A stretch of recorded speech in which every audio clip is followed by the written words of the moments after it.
So there are two ways we can address this problem. One is through the waiting, which we commonly refer as stalling. Another way is called the forwarding.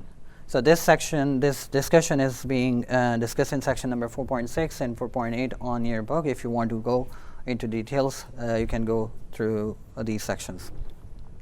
So the first thing we have already discussed, we have to wait, okay? That is what we call the stalling. The second thing is called the forwarding. So, yeah, what is forwarding? I'll come to that point soon. So occurs when the pipeline must be solved because one step must wait for the another. We have already discussed this. So in this example, go back to this example again. So to execute this instruction correctly, we have to give a pause, or in terms of RISC-V processor, we call it bubble. Like a pipeline, when the water flows in the pipeline, if we create a bubble, there is no water in it.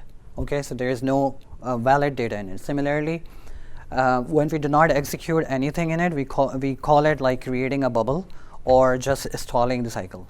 Okay, how this bubble is created, this is just a hypothetical term. We will see what it is actually look like in the processor execution. So here, shading element is used to indicate the second half of the clock cycle. The instruction is read.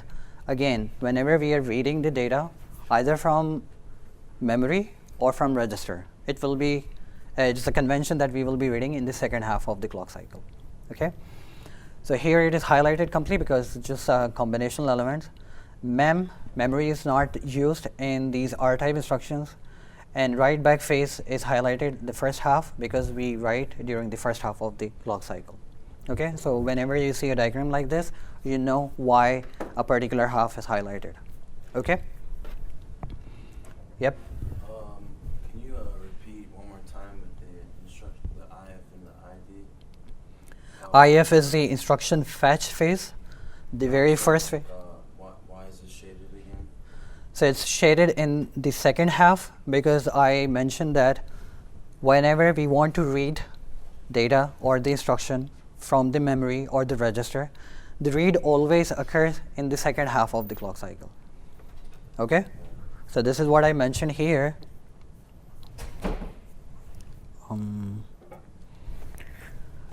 Remember this register, the read always happens in the second half, and when we write, it always happens in the first half of the clock cycle. So this is complete clock cycle, and during the first half of the clock cycle, we write the data, and the second half is used to read the data. So when we are referring to this diagram, it means that during the first half we do not do anything. During the second half the instruction is read. Okay? Similarly, during the second half the registers are read. And here in the first half the registers are written in this particular clock cycle. Okay? Any question? Any other? Okay. So this is commonly referred as pipeline stall or bubble, and because the data is written in the first half of the clock cycle, we can easily use this data in the same half of the second half of the clock cycle. Okay, so this bubble are generally referred as NOP.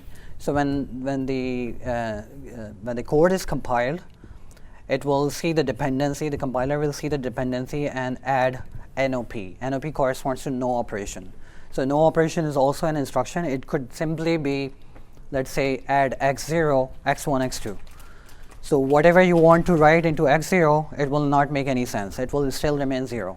So usually compiler turns that bubble or NOP into add x0 instruction. Okay? So it will be changed into 0 depending on how the compiler is developed. Of course, it will fix the data hazard, but it will affect CPI, cycles per instruction, because now more cycles are required to execute 2 instructions only because of this data dependency, data hazard. Okay?